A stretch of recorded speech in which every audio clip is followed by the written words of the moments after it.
네, 오늘 오전 시작된 김명수 대법원장 후보자 인사청문회에서 여야는 후보자의 자질과 성향 등을 놓고 출발부터 치열한 공방을 전개했습니다. 코드 인사라는 야당 의원들의 공격에 여당은 사법개혁의 적임자라고 옹호하며 방어에 나섰는데요. 국회 취재기자 연결하겠습니다. 최덕재 기자. 네, 현재 국회에서는 김명수 후보자 인사청문회가 진행되고 있습니다. 특히 오늘 청문회는 어제 김희수 헌재소장 후보자 임명 동의안이 부결된 이후 열린 것으로 초반전부터 후보자의 정치적, 이념적 성향을 놓고 여야 간 치열한 공방이 전개됐는데요. 자유한국당 등 야당 의원들은 진보 성향 우리법 연구회 등의 회장을 지낸 김 후보자의 대법원장 지명은 문재인 정부의 코드 인사라고 비판했습니다. 또 김 후보자의 자료 제출이 미진하고 경륜이 부족하다고 공격했습니다. 김 후보자는 문재인 대통령이나 조국 민정수석과는 전혀 모르는 사이라며 코드 인사, 편향된 인사라는 지적에 동의하기 어렵다고 답변했습니다.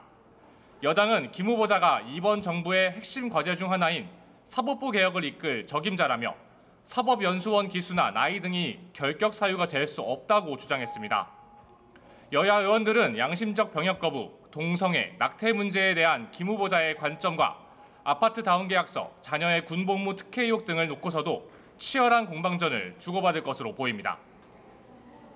네, 여야는 어제 김희수 헌재소장 임명 동의안이 부결된 데 대해서도 치열한 공방을 전개했다고 하죠. 이 내용도 전해주시죠. 네, 여당은 김희수 인준안이 부결된 데 대해서 다시 한번 고개를 숙였습니다. 더불어민주당 우원식 원내대표는 여소야대 체제의 한계를 절감했다면서도 국민을 보고 적폐청산과 민생개혁에 나설 것이라고 말했습니다. 반면 야당은 부적격 인사들이 국회 문턱에서 걸러진 것에 불과하다며 청와대와 여당의 화살을 돌렸습니다. 자유한국당 정우택 원내대표는 문재인 정권의 독선과 독주로 이번 사태가 발생했다고 비판했고, 바른정당 주호영 원내대표도 코드 인사는 용납할 수 없다며 이런 식이라면 향후 인준 표결도 어려울 것이라고 경고했습니다.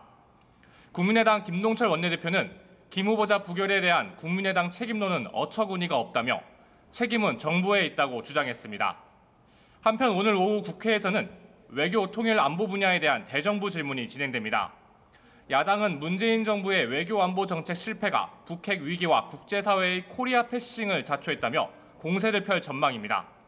이에 대해 여당은 이명박 박근혜 정부 9년간 남북 관계가 경색된 것이 사태를 악화시켰다며 반격을 펼칠 것으로 보입니다. 특히 정치권 최대 이슈로 급부상한 전술핵 재배치 문제도 거론될 것으로 예상됩니다. 지금까지 국회에서 전해드렸습니다.